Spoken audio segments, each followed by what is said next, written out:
Howdy y'all, my name is Telios, and I have lost what little sanity I had remaining. A while ago, I saw the Thorns only challenge done by Gamers Weekend.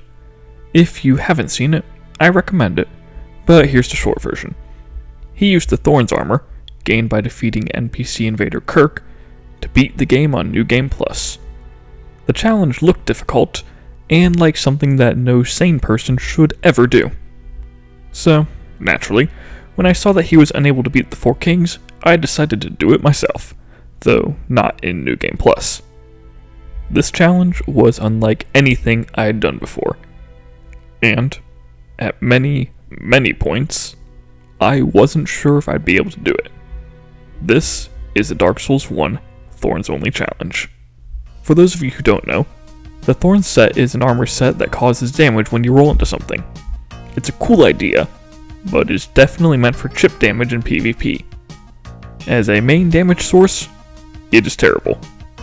Sure, it does great in the Asylum, but that's because I'm not supposed to have it yet. That 56 damage you're seeing? Trust me, you will never see it again. But, for now, I'll enjoy it.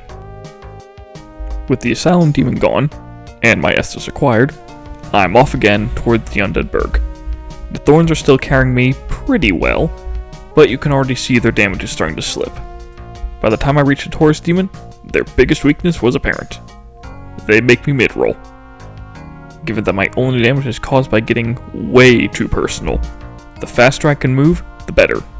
That meant that I essentially only upgraded my endurance for the entire run, both for the weight limit increase and the stamina increase. More green means more rolls, which is way more important than whatever that red bar does. You know, I always feel proud of myself when I manage to outrun the guard. Just a very satisfying feeling. You want to know what isn't satisfying? That. And I did it on live stream too. Dear Diary, today I learned that thorns can cut off a tail. I also learned that fire is very deadly. Very deadly. Having failed 4 different attempts, I decided to ask Lautrick for help. Unfortunately, he died in a freak skydiving accident. Luckily, some forged legal documents listed me as his next of kin, so I inherited his ring. With ring in hand, I felt confident in my success. Surprisingly enough, I was right, as first one gargoyle, and then another, succumbed to a thorny fate. With the bell rung, I gave myself a mild case of tetanus, and some 3rd-degree burns, before bravely facing the Capra Demon. Hey, I am still alive. Never mind. Take 2 went much better, and, if you ignore the first attempt, I beat the Capra Demon on the first try. Fun fact, resting a bonfire does not reset the Butcher's position. I'm going to skip to the boss fight, because nothing interesting happened here whatsoever. Alright, let's see what I'm working with. Oh no. That damage is terrible. That fight was rough, because it just dragged on. I did not mean to make that pun. Anyway, I made a lot of mistakes because this battle took around 20 minutes, and for some reason, my ability to focus on a boss fight is capped at around 10 seconds. Despite my shortcomings, the Gaping Dragon went down on the first try. With the key to Blighttown in my possession, I left the depths entirely, and ran all the way to Darkroot Basin. Havel lives down here, and I'm interested in adding his ring to my collection. Hey buddy, I feel like we started off on the wrong foot. Maybe I can come in? Well, we've already made it further than last time. My bones have been rearranged. Fortunately, Dwayne the Rock drops like a boulder, which means I get his ring. If you've never gotten it, Havel's ring greatly increases your carrying capacity, which means I can now light roll. Now that I have that important upgrade out of the way, I can head to the only place more toxic than social media discourse. Actually, no, this is still way better. I fall victim to Miyazaki's swamp fetish, and now it's time for everyone's favorite spider. Unsurprisingly, the damage still isn't good. This is going to be another long fight. And it was, in fact, a long fight. I've bumped it to 7 times the regular speed, just so y'all can get a sense of how long the fights in this run took. And even at this speed, taking down Quaylag's health bar is an incredibly slow process. This was the entire run, and this is why it took so long to get this video finished. While we wait for Past Me to win this fight, I have a question for you. What's something that would surprise people to know about you? Here's mine. I used to do drums and vocals, not at the same time, in a band. I haven't done that in years, but it was really fun. Now I really just sing at church and for my family. Well, this fight is still going on, so go ahead and take a moment to write a comment and tell me a surprising fact about yourself. Perfect. After way too long, that's Quaylag down, and I can head to Sen's fortress. Oh, right. I forgot that I decided to kill Ceaseless Discharge while I was here. Moving on. Hey y'all, can I tell you something and you promise not to get mad? I forgot to record the Iron Golem fight. And going to Anne Orlando. And doing everything leading up to Ornstein and Smo. I'm not sure how that happened, but it did. I checked the original recordings folder, the folder I move recordings to so I can sort through them, and some random files I might have moved the clip to, and it just doesn't exist. Luckily, I do have one clip of me fighting the Iron Golem, and it's this. Hopefully that makes up for the missing clip, and instead you can pretend that the Firebomb Giant here is actually the Iron Golem in disguise. Hey, look at that. I did it. Okay, we're back to our regularly scheduled program. Now that I'm in Anne Orlando, I get to face one of the bosses I feared the most. Gorgonstein and Greg. I think the reason is pretty self-explanatory, but here's the short version. I do terrible damage. They, unfortunately, do not. There are 2 of them, and I have to aggressively hug them to do damage. In case you were wondering, the long version of that explanation is the exact same thing, just with way more profanity. I'd tell it to you, but I don't attract nearly enough advertisers for YouTube to let me break the rules, so I'm not going to. But we're super close to 1 million subscribers, so with your help, I too can violate YouTube's policies without consequence. Just make sure you hit that... Nope, sorry, I can't bring myself to say it, even for the joke. I swear, this run, I think it just permanently changed my personality and made me a little more chaotic. Either way, let's just get back to the fight. Ornstein and Smo rearranged every bone in my body, and at one point, I didn't think I was going to win. After about an hour and a half, I made the smart decision to step away so I could just rob an old man. After getting the crest I absolutely wasn't paying for, I went to beat up a butterfly. After, it floats down, I played a waiting game, since I obviously couldn't reach it until it lands. And after it landed, I had my chance to attack, and... oh no. Let's just zoom in here real quick. See that health bar? See how it's moving in the wrong direction? As it turns out, the Moonlight Butterfly heals whenever it lands. Usually the player does enough damage that the healing is completely negated and forgotten. At least I can outpace the... ow! Like I was saying, I can outpace the healing, but I can only do 1 health section per landing. That means I need to survive long enough for it to land 12 times. As I already explained earlier, I have the mental fortitude of an espresso-powered toddler, so that's going to be rough. I also just completely forgot the right dodge timing for this boss, which was not helping. I must admit, of all the bosses I expected to give me difficulty, this was not one of them. And yet, I found myself down to the wire. No health, no healing, and a nearly dead boss. I was absolutely terrified I would lose, because that would mean another 30-minute fight. I really wanted to win, but was convinced I was not going to. So imagine my surprise when somehow I won. I looked death in the eyes and said, "Not today." Then the stray demon vaporized me. It is a strange day when the Moonlight Butterfly takes longer and causes me more stress than the stray demon, but that's the type of day I'm having. With the demon defeated, I caught the nearest crow and went back to Anne Orlando. I wonder how Ornstein and Smo are doing.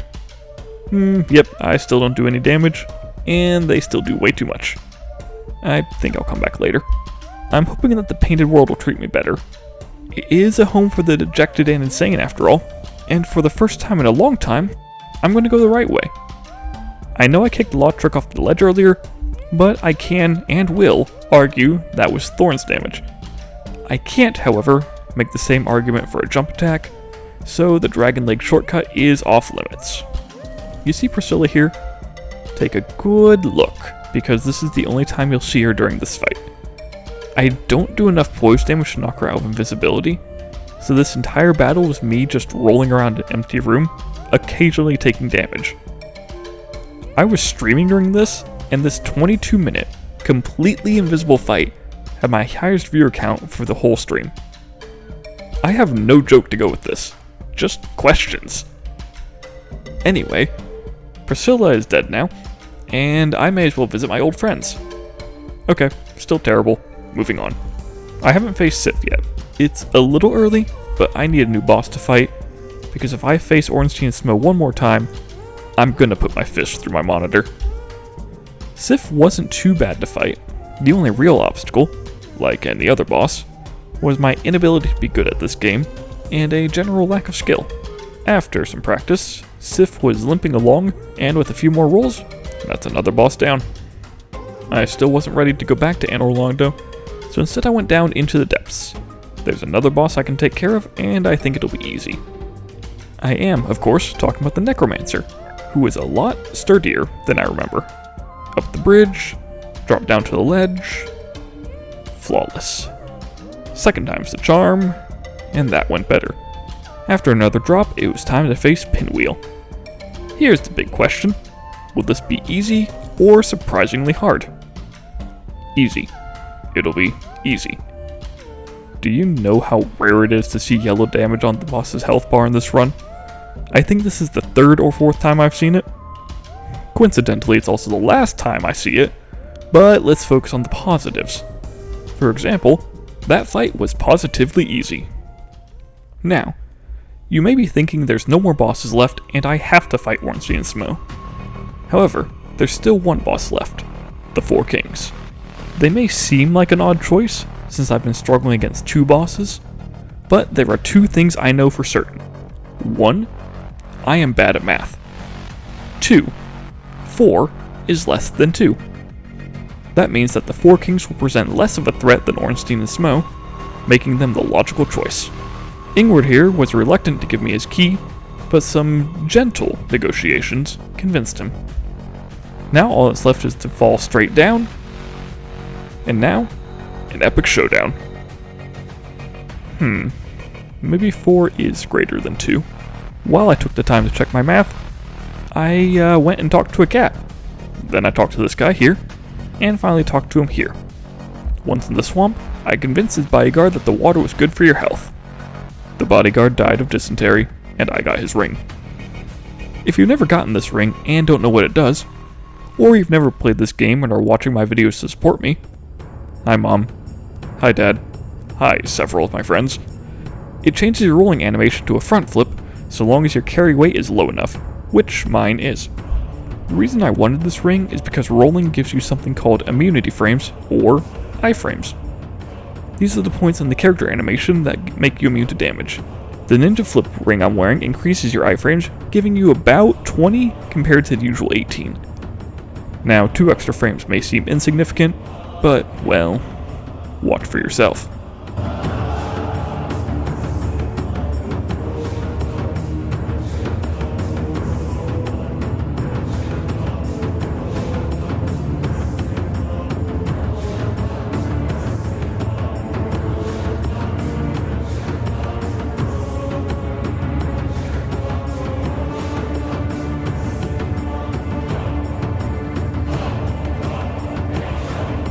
I'm not going to show the whole fight, because it's about 40 minutes long, but look at how much damage I did before getting hit. Ignore the fact that I just died, and I was doing super good. In fact, I did so good on my next try, I beat Smo. Now it's just me and Super Ornstein. I know Super Smo is easier, but... well, here I am again. No health and no healing. Time for the best Dark Souls of my life. I hope. Turns out I hoped correctly, and was able to beat Super Ornstein on the first try. I'd like to avoid cutting it to the wire for the rest of this run if possible. Thanks. It isn't cheating if it's funny. Besides, she's not a boss. With the sun finally extinguished, I visited Gwendolyn. I'm skipping the first part of the fight because I didn't actually do anything. Fun fact, this corridor isn't endless. The other side is just really, really far away, and you normally don't reach it. However, going to the other end of the corridor is my best chance at winning this fight. You see, when he runs out of space, Gwendolyn stops teleporting and just stands there. This means you can attack him all you want and basically won't lose. That also means it wasn't long until I won. And after forgetting that I hadn't placed the Lord Vessel and ran all this way for nothing, I returned to the Firelink to speak with Frampt. Wait, Frampt, you really shouldn't? That could not have been pleasant for you. I called the Lords for supper and returned to the archives. Have I faced the Hydra yet? No. Did I remember after destroying the Golem? Yes. Upon accessing the main body of the archives, I was reminded of why I truly hate this place. Fortunately, I remember where I'm supposed to go in here, so a quick run-through gets me out of the archives and into the Crystal Caves. From there, it's a simple invisible bridge over the distant cliff, where I can run past some clans and find Seath, jealously guarding his immortality. Hey buddy, what's up? I then proceeded to shatter his crystal like adulthood shattered my hopes and dreams. Hey you. Yeah, you. Have you ever wanted to get up close and personal with Seath? Well, this is the challenge for you.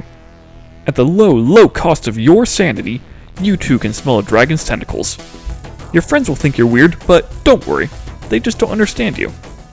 Don't miss out, and get your Thorns armor today, and make everyone as uncomfortable as you are. Please don't listen to that commercial. I don't know why I wrote it, don't do this challenge. Do not suffer as I have suffered. Anyway, Seath was another unexpected brick wall. Something I learned from this challenge is that I never really learned the attack patterns of several bosses. Sure, I learned them well enough to dodge, but I always beat the boss quick enough it wasn't an issue. Bosses like Seath, the Moonlight Butterfly, even Pinwheel were surprising me with how difficult they were because I never learned their full moveset. Well, Pinwheel surprised me more by having a moveset, but you know what I mean. When I had to do damage by dodging every attack, I realized just how poorly I knew their attacks. For Seath, that meant a lot of trial and error as I learned his moves. This did unfortunately result in me getting cursed because I wasn't paying attention to the meter, but oh well. After a few more wildly unsuccessful tries, I figured that I should try a different boss. And that's how I found myself here, in Lava Land, fighting a giant bug. I asked a nearby Capra Demon if he wanted to help, but he remembered he had an important interview soon and left. I finally beat the worm and got the bonfire, which meant I couldn't stall any longer. I had a Fire Sage to fight. Ordinarily, the Fire Sage is one of the bosses you fight and forget about 5 minutes later. In this run, it was impossible to forget, because the focus I poured into the fight has permanently seared it into my brain. On a completely unrelated note, I have not had a good night's sleep since this fight, because every time I close my eyes, I see the Demon Fire Sage looking at me. Do you think I should get that checked out? After a lot of explosions and all of my mental ability, the Fire Sage joined the list of defeated foes. But before facing the Centipede Demon, I figured I should do something about my health situation. That's better. The Centipede Demon was your standard affair, can't complain too much. It showed up, I won, good stuff. Here's a brief intervention to show me bullying this Pyromancer. My only real regret during this run was that I forgot to fight Kirk in the Ultimate Thorns Showdown, but there is no way I'm redoing it just for that. This is the boss I've been waiting for. No, seriously. Ordinarily, the Bed of Chaos is the worst, but think about it. I know exactly how many hits it'll take to win. No 30-minute fights, no dying at the last second, just 1, 2, and gone. It's that simple. Speaking of simple, this is the exact opposite.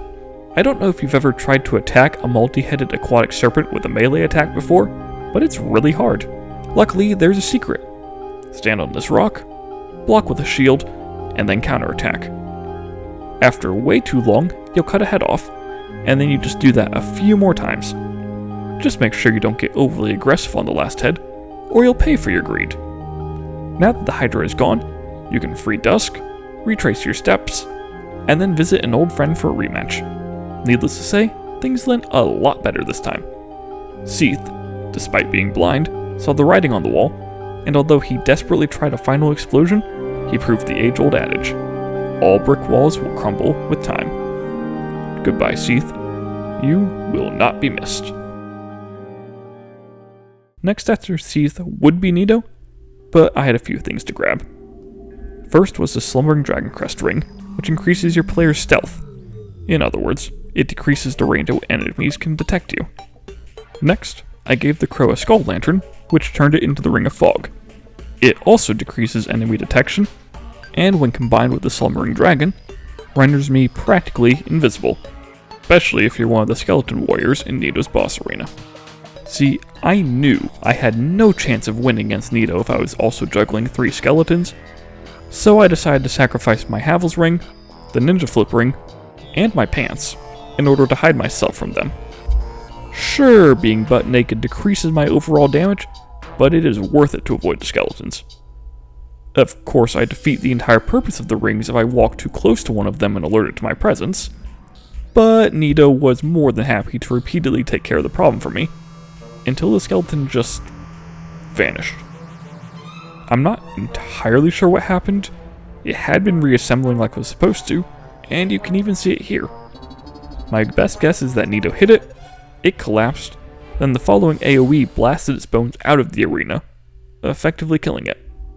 For the entire rest of the fight it was gone, but I never got souls from it, so it was wandering somewhere. All I know is that the fight suddenly got easy again, allowing me to gain another Lord Soul. And now, it's time. Time to enter the DLC. Time to rewind the clock and face the old world of Gwyn. May the flames guide me. The Sanctuary Guardian was the first thing I encountered. It roared a challenge, and I met it in kind. It was fast, aggressive, ruthless. Everything this challenge had taught me to avoid.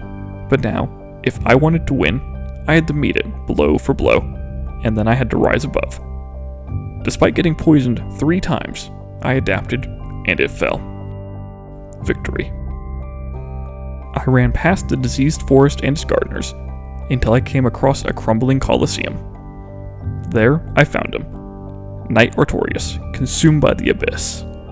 Lost beyond hope, yet still a formidable foe. But above all else, a man deserving of a warrior's death.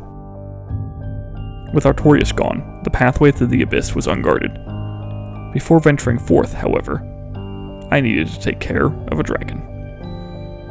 Kalami really posed no threat. His attacks are extremely telegraphed, and I accidentally found his weakness. Standing by his back leg will cause him to turn, and following his rotation will cause him to turn indefinitely. He only broke the pattern when I messed up. Look, here I am doing it again. And again. And now, the fight's over. That was remarkably easy, but the time for dragons has passed. There is a beast within the darkness, and I am the one who must destroy it. I may carry no blade, and be covered in thorns, but I shall prevail, for I am clinically insane.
Father of the Abyss is defeated, and now it's time for the loose ends.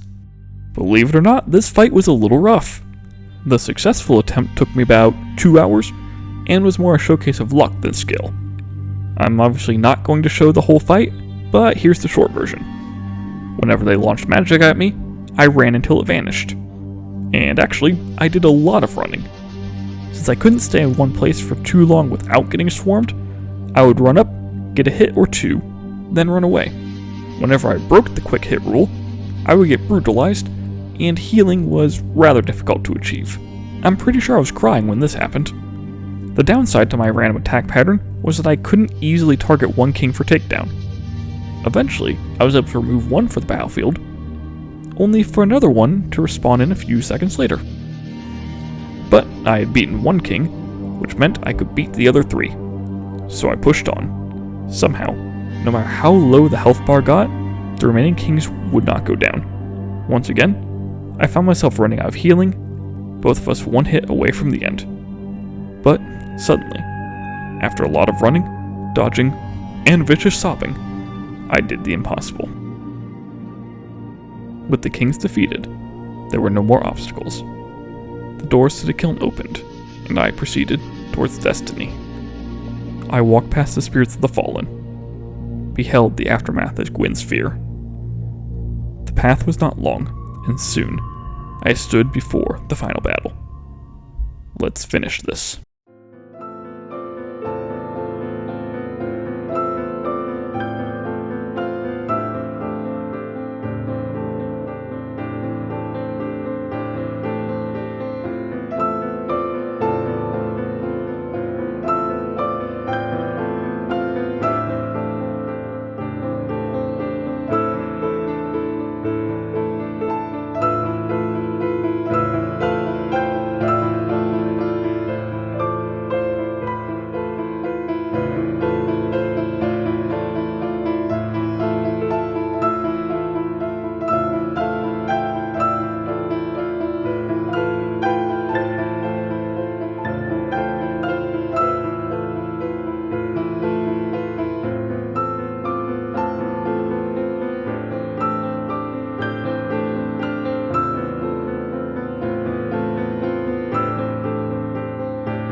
That was way too close.